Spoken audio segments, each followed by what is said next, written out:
नमस्कार साथियों, क्या हालचाल आप सबकी। आशा करता हूं आप सब ठीक होंगे। साथियों, आज हम बात करने वाले हैं इंडियन पोस्ट ऑफिस ग्रामीण डाक सेवक जीडीएस की सैलरी को लेकर। जो अभी लेटेस्ट अगस्त माह की सैलरी आई है जीडीएस के बैंक के खाते में, चर्चा करते हैं। नेक्स्ट यहाँ पर आपको ये भी पता होना चाहिए कि भारतीय डाक विभाग में हर साल लाख पदों पर भर्ती आ रही है। 10वीं पास बिना परीक्षा जीडीएस के पद पर इस साल 2024 में 44,228 पदों पर भर्ती आई हुई है। बता दूं कि इसकी पहली मेरिट लिस्ट अभी जारी कर दी गई है। पहली मेरिट लिस्ट में हजारों कैंडिडेट्स का नाम आया है, उनका दस्तावेज सत्यापन कंप्लीट हो चुका है। सेकंड लिस्ट भी कुछ ही दिनों में देखने को मिल रही है। नए नए जीडीएस एम्प्लॉई जो बनने वाले हैं इंडियन पोस्ट ऑफिस में, जो नौकरी लेने वाले हैं जीडीएस के पद पर, उनके लिए मैं आज उनकी सैलरी कितनी बनेगी इसके विषय पर चर्चा करूंगा। तो आप लाइक का बटन दबाना और चैनल पर पहली बार विजिट किया है तो चैनल को सब्सक्राइब करना। प्यारे साथियों, इंडिया पोस्ट जीडीएस, सबसे पहले मैं बात कर रहा हूं बीपीएम की, क्योंकि जीडीएस में 3 प्रकार के पद होते हैं। पहला प्रकार है बीपीएम, जिसे आप डाका शाखा डाकपाल भी कह सकते हो, ब्रांच पोस्ट मास्टर भी इसे कहते हैं। बीपीएम का जो सैलरी स्लिप है वो कुछ इस प्रकार से मैंने यहाँ पर बोर्ड पर आपको दिखाई है। सबसे पहले केंद्रीय कर्मचारियों का जो देखा जाता है वो टीआरसीए देखा जाता है। टीआरसी का मतलब होता है टाइम रिलेटेड कंटिन्यू अलाउंस। तो बीपीएम को प्रति माह 12,000 रुपये ये मिलता है। उसके बाद डीए डेयरनेस अलाउंस यानी कि महंगाई भत्ते की बात होती है। आपको बता दूं कि जीडीएस कर्मचारियों को केवल अलाउंसेस के रूप में डीए यानी कि महंगाई भत्ता ही मिलता है, बाकी कुछ भी अलाउंसेस नहीं मिलते हैं। तो यहाँ पर जो डीए होता है वह टीआरसीए पर निर्भर होता है। जितना आपका टीआरसीए बढ़ेगा उतना ही आपका डीए भी बढ़ेगा। जैसे कि यहाँ पर टीआरसीए 12,000 है और 50% अगर लगाए हम 12,000 का डीए तो 6,000 रुपये हो जाता है। इसको ऑफिस मेंटेनेंस अलाउंस के 250 रुपये मिलते हैं और टोटल इसकी सैलरी बन जाती है 18,250 रुपये। लेकिन इस सैलरी में से कुछ डिडक्शंस, कुछ चार्जेस लगते हैं, जैसे कि ईडीजीआईएस सेकंड के 50 रुपये कट जाते हैं। टोटल जो सैलरी है वो 18,200 रुपये बैंक के खाते में इसके आई है। ये अभी नया जीडीएस के पद पर सिलेक्शन इसने लिया है। प्यारे साथियों, अगर कोई जीडीएस बीपीएम है और वो सीडीए के अंदर आता है, कंबाइंड ड्यूटी अलाउंस के अंदर आता है, तो मैं मानता हूं कि बीपीएम की जो सैलरी है वो प्रति माह 2340 रुपये, इसमें आप प्लस कर लेना, क्योंकि 2340 रुपये सीडीए का और मिल जाता है, इसमें आप प्लस कर लेना।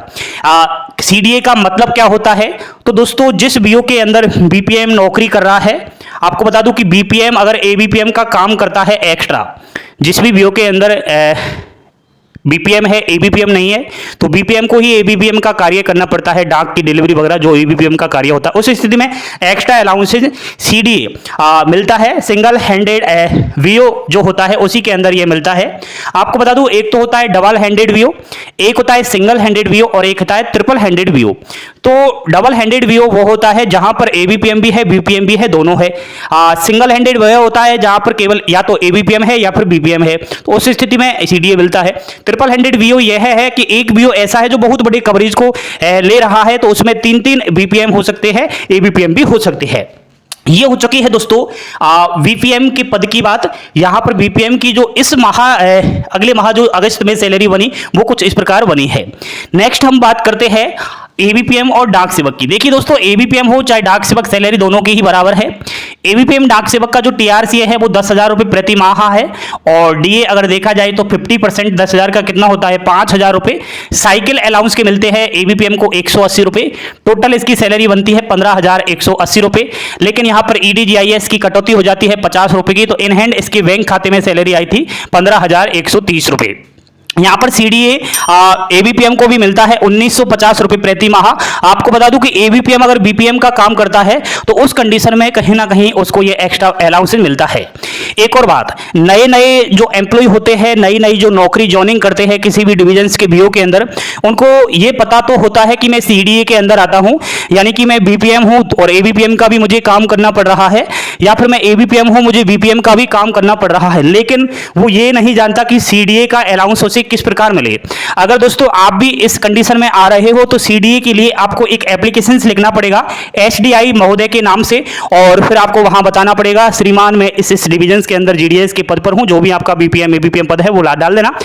मैं जिस बीओ के अंदर नौकरी लिया हूं यहां पर केवल मेरा ही पद है, अन्य कोई भी पद नहीं है, तो मुझे एक्स्ट्रा यहां पर काम करना पड़ रहा है, इसलिए मुझे सिंगल हैंडेड बीओ का दर्जा मिले और मुझे वेतन भी एक्स्ट्रा मिले। इस तरीके से आपको एप्लीकेशन लिखना पड़ता है। अगर कोई आ रहा है सीडीए के अंदर तो मुझे मैसेज जरूर करें, आपको मैं अच्छे से और समझा दूंगा। बात करते हैं दोस्तों सैलरी के अलावा जीडीएस का एक्स्ट्रा जो पे बनता है उसकी, क्योंकि यहां पर आपने देखा कि जीडीएस की सैलरी मात्र 15,000 से 18,000 रहती है और 15 से 18,000 रुपए कम होते हैं। लेकिन कुछ बच्चे क्या है ये नहीं जानते, नए नए जो होते हैं वो सोचते हैं यार 15,000 की सैलरी है। नहीं दोस्तों, आपकी सैलरी 25,000 से 30,000 रुपए हो सकती है। कैसे? यहां पर अगर लेवल 2 के अंदर आ जाता है जीडीएस तो बीपीएम का जो बेसिक पे है वो 14,500 रुपए और एबीपीएम का जो बेसिक पे है वो 12,000 रुपए हो जाएगा। अब आप खुद भी अनुमान लगा सकते हो, अगर 14,500 रुपए बीपीएम का बेसिक पे हो जाता है तो 7,000 प्लस तो यहां पर डीए ही हो जाएगा। तो इस तरीके से इसकी सैलरी अगर देखी जाए तो 22,000 क्रॉस यहां पर कर जाती है लेवल 2 के अंदर। लेकिन लेवल 2 के अंदर मैं बात करूं तो भारत देश के अंदर जो जीडीएस एम्प्लॉय है वो केवल 1 से और 2% ही आते हैं।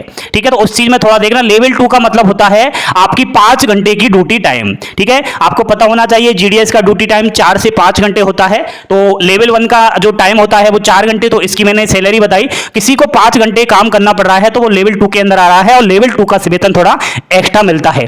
अगर आपको ज्यादा वर्कलोड पड़ रहा है और कहीं ना कहीं 4 घंटे में वो काम नहीं हो रहा है, आपसे 5 घंटे काम करवाया जा रहा है, तो आप वे झिझक एप्लीकेशन लेके आपके सर को और बताए कि मुझे लेवल 2 का दर्जा मिले, मुझे एक्स्ट्रा काम करना पड़ रहा है, मेरा वेतन भी बढ़ाया जाए, मुझे ड्यूटी का टाइम भी बढ़ाया जाए मेरा। ठीक है, तो इस तरीके से आपको ये एप्लीकेशन पत्र लिखना पड़ता है। दोस्तों यहाँ पर ये तो एक्स्ट्रा वेतन हो ही जाता है, लेकिन यहाँ पर और कुछ अलाउंसेज और मिल जाते हैं, भत्ते मिल जाते हैं, वैसे आप एक्स्ट्रा अलाउंसेज भी कह सकते हो। जैसे कि IPPB, India post payment bank भी एक डाक क्षेत्र का एक बैंक है। आपको बता दूं कि इसमें जो अकाउंट ओपन होते हैं, एटीएम कार्ड वगैरह बनते हैं, उसका इसको मिलता है कुछ अदर्स बैंक के पैसे निकालना, आधार कार्ड में अपडेट, बीमा करने पर टोटल यहां से कुल 2,000 रुपए इसके बन जाते हैं। इधर अगर आप पीएलआई या फिर आरपीएलआई करवाते हो, पीएलआई पोस्टल लाइफ इंश्योरेंस, डाक जीवन बीमा निगम जिससे कहते हो, जिस तरह आपने एलआईसी का नाम सुना है उसी की तर्ज पर है ये जीवन बीमा निगम जो होता है, सेम ये डाक जीवन बीमा निगम है। तो किसी का पीएलआई आरपीएलआई करवाते हो तो आपको एक्स्ट्रा उसमें कुछ पैसे का इजाफा होता है। अगर आप टीडी टाइम डिपॉजिट करवाते हो, आपने कभी एफडी का नाम सुना है, फिक्स्ड डिपॉजिट, अगर कोई फिक्स्ड डिपॉजिट करता है 5 लाख रुपए का, तो मैं समझता हूं फिर आपकी बल्ले बल्ले है, आपको थोड़ा ज्यादा मिलता है। सबसे ज्यादा अगर मैं बात करूं तो जीडीएस को जो एक्स्ट्रा वेतन बनता है वो टीडी से ही बनता है। बता दूं आपको टाइम डिपॉजिट से तो टोटल 25,000 से 30,000 रुपए वेतन आपका हो जाता है। इसलिए ये आप थोड़ा दिमाग की आवश्यकता होती है, क्योंकि ये हर किसी से नहीं होता है ये काम, एक तरीके से ये डिवाइस पर होता है।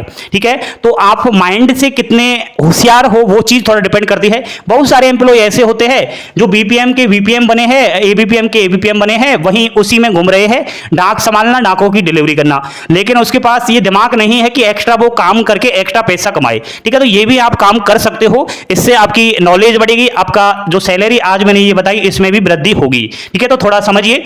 अगर आपको विस्तृत पार्ट चाहिए कि कितने कितने आपको पैसे मिलते हैं इन एक्स्ट्रा, तो वो भी मैं बता दूंगा, इस वीडियो में नहीं बताऊंगा क्योंकि वीडियो बहुत लंबा ऑलरेडी ये हो चुका है। ठीक है साथियों, एंड इसके अलावा मैं ये भी चर्चा करूंगा कि जो 12, 24, 36 का अलाउंसेज है उसके इर्द गिर्द सैलरी कितनी बनती है।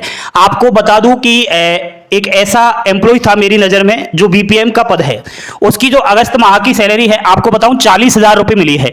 अब बच्चे एक बार मेरे से पूछ रहे थे सर ये 40,000 बीपीएम की सैलरी कैसे मिली है। वो इसलिए मिली है दोस्तों, ये तो उसको मिला ही मिला है, इसके अलावा उसको दोस्तों कहीं ना कहीं सीडीए का मिल गया है। जैसे कि उसको 10 महीने से सीडीए नहीं मिला तो 2340 इंटू आप 10 कीजिए तो 23,000 प्लस तो यहीं हो जाते हैं, तो यहां उसमें 23,000 प्लस और जोड़ लीजिए तो 18,000 23,000 के समथिंग उसकी जोड़ करके 40 के अप्रोक्स सैलरी आई है। लेकिन वो इसीलिए आई है क्योंकि उसका जो सीडीए था वो 10 माह का एक साथ डला है अगस्त माह की सैलरी में। ठीक है, तो इसलिए आया है। बाकी थोड़ा आप मुझसे पूछ लिया करो, कमेंट बॉक्स में मैसेज छोड़ दिया करो, इंस्टाग्राम पर पूछ लिया करो। अभी जब प्रेजेंट टाइम आप नौकरी लोगे नए नए इतनी सैलरी मिलेगी। ठीक है, पुराना जीडीएस हो जाता है तो उसकी भी मैं सैलरी के ऊपर बातें कर लूंगा, मैंने पहले ऑलरेडी बता चुकी है, और भी बता दूंगा अगर आप पूछोगे तो। लेकिन अभी तो आप नौकरी करो, नए नए आप ज्वाइनिंग ले रहे हो। 68 लाख बच्चों ने फॉर्म डाला है इस बार, नौकरी 44,228 को मिलेगी। जल्द लिस्ट आ रही है एंड पल पल की अपडेट पाने के लिए जुड़े रहो आपके अपने यूट्यूब चैनल अभिषेक क्राइसिस के साथ। थैंक यू, धन्यवाद, जय हिंद, जय भारत।